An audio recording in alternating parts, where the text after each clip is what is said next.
Quel messi. Ah, não botou mano nesse jogo de mexer. Uau, mexer. Aí tá dono.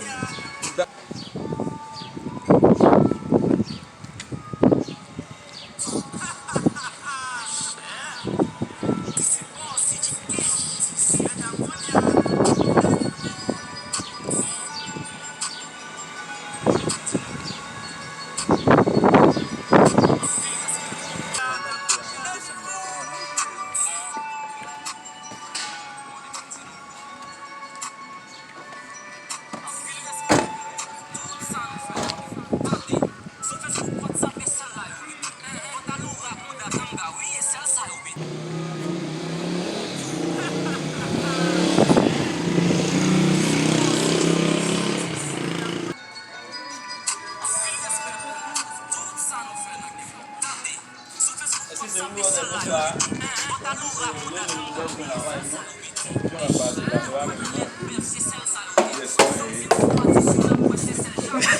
Eu